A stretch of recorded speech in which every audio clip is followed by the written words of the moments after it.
Elijah McCoy is the most celebrated black man from Ypsilanti, but H.P. Jacobs' role historically is indeed far more important than Elijah McCoy's. While Elijah McCoy succeeded in prospering in a white world, H.P. Jacobs created a black world out of the aftermath of the Civil War.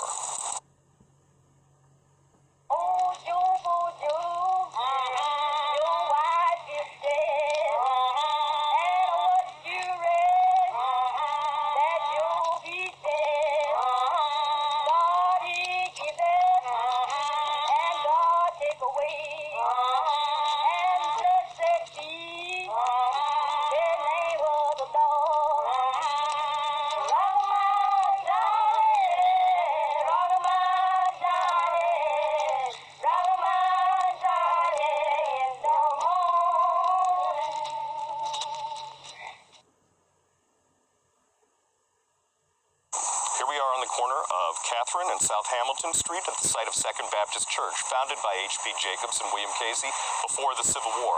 It's one of the many institutions that survived both in Ypsilanti and in the country as a legacy to H.P. Jacobs. The many institutions founded by H.P. Jacobs that are still in existence include Jackson State University, one of the premier African-American colleges in the United States. The Mississippi State Baptist Convention is also in existence. H.P. Jacobs founded that and served as president for its first 7 years after the Civil War. Also as part of his legacy is Second Baptist Church here in Ypsilanti, founded by Jacobs and William Casey, another person who escaped from bondage before the Civil War. Included in H.P. Jacobs' legacy here in Ypsilanti has to be the Perry School, which began as a segregated school for African Americans around the Civil War and got its impetus by H.P. Jacobs seeking to provide education for the children of local African American families who were not provided that in the local white schools. Here we are at Ypsilanti's historic South Adams Street School, and it's a great place to talk about the education of H.P. Jacobs. Nothing was more important to H.P. Jacobs than education, both for himself, his family, and for the community he came from. Wherever H.P. went, it seems he founded a school. H.P. Jacobs was the prime mover in founding education here in Ypsilanti, specifically for African-American children. Before the Civil War, African-American children could go to school here in Ypsilanti, but they were told to sit in the back. Rather than face humiliation every day for their children, local African-American families withdrew their children from school and placed them in a school of their own with black teachers. In demanding a school for their own children, Ypsilanti African Americans weren't demanding segregation, but were demanding an end to the humiliation their children suffered in a predominantly white school.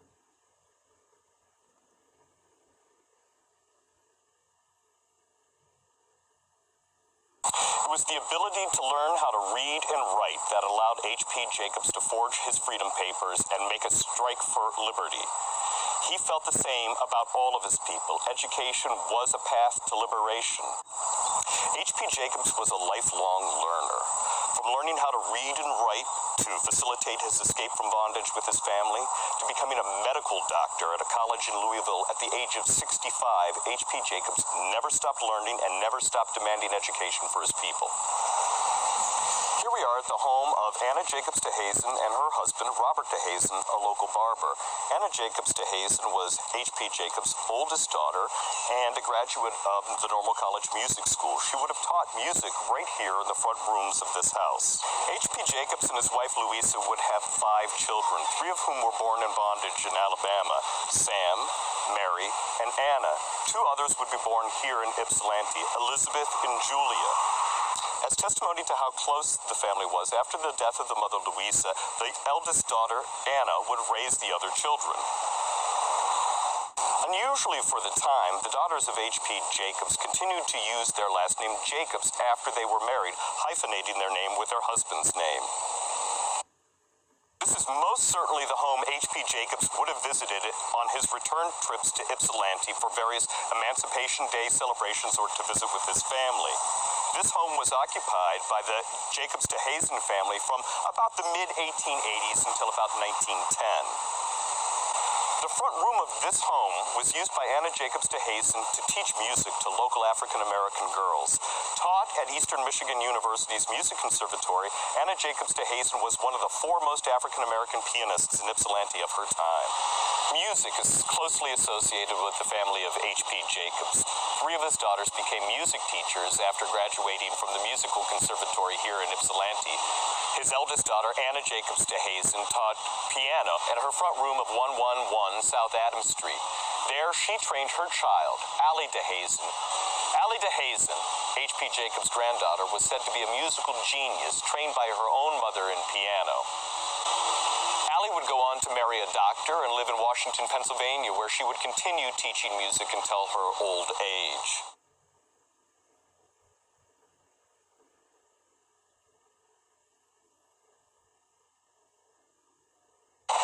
Here we are in downtown Ypsilanti at the corner of Washington Street and Michigan Avenue at the Mix, formerly Hewitt Hall, behind me.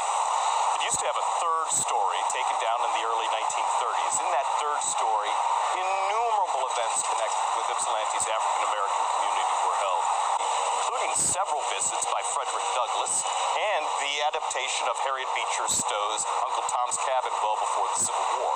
It was in this building in 1863 that a historic meeting was held, hosted by H.P. Jacobs.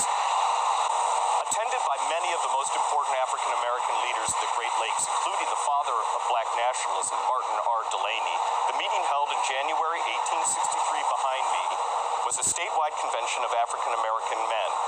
That convention met to demand that the state of Michigan remove the word white from all of its statutes books and that blacks and whites be treated as equals. Movements among the colored citizens. The State Convention of the Colored Men of Michigan, held at Ypsilanti January 28, 1863, appointed a committee to appear before the legislature and urged the removal of the word white from the statute books, in furtherance of which object they submitted the following appeal of the State Central Committee of Colored Men. The State Central Committee, as the representatives of the general interests of the colored people of the state of Michigan, have thought it advisable to accompany these proceedings with an appeal to their white fellow citizens. Our object is plain and simple.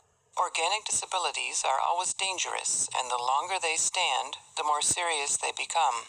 The Constitution of the state, Article 7, Section 1, recognizes alone the white and Indian residents as citizens. This is to us a disability the most grievous and unjust. At such a time as this, when our beloved country is writhing beneath the throes of civil war, every man, of whatever race or color, who at all values the endearing name of American citizen, should be called upon and required to do his duty in upholding the general government and putting down the most infamous rebellion that ever distracted a country in the history of the world. Whatever may be required of others should be required of us, and we feel willing and stand ready to obey our country's call in a summons to arms in her defense or in any other just capacity in which we may be required. But, as residents of the state of Michigan, we cannot feel willing to serve a state while it concedes all that is due to others and denies much, if not the most, that is due to us. Therefore, in view of all these facts, we appeal to you, as fellow citizens of the same state and one common destiny, to use your influence by petition and otherwise to have the word white erased from the state constitution and to urge the repeal of all laws and statutes which make a distinction between us and other citizens of the state. W. J. Whipper, G. W. Ellis, J. S. Campbell, Mr. Martin, Mr. Brown, State Central Committee, Ypsilanti, January 30th, 1863. Ypsilanti's civil rights movement begins even before the Civil War. After the passage of the 15th Amendment giving African-American men the right to vote, a huge celebration was held here behind me at Hewitt Hall. H.P. Jacobs did not join the United States colored troops during the Civil War. In part, perhaps because he had a family, and in part, perhaps because he was not going to take orders from white officers. While H.P. Jacobs did not participate as a soldier in the Civil War, he participated actively in the politics on the home front. H.P. Jacobs would also write a column to the local press describing politics in the South in the period of Reconstruction. Even after H.P. Jacobs left Ypsilanti, he would return routinely to participate in Ypsilanti's Emancipation Day events. Emancipation Day was celebrated every August 1st, and it was to celebrate emancipation in the British Empire, which meant freedom in Canada for African Americans. There was perhaps no more important day in the social, political, and cultural calendar for Ypsilanti African Americans than August 1st, Emancipation Day.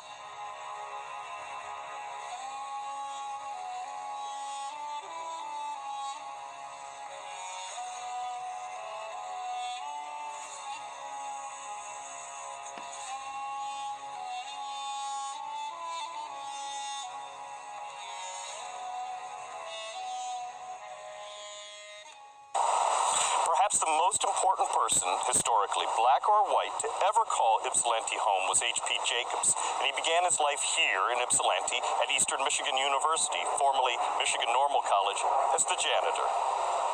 He enrolled his daughters into the music conservatory attached to the school.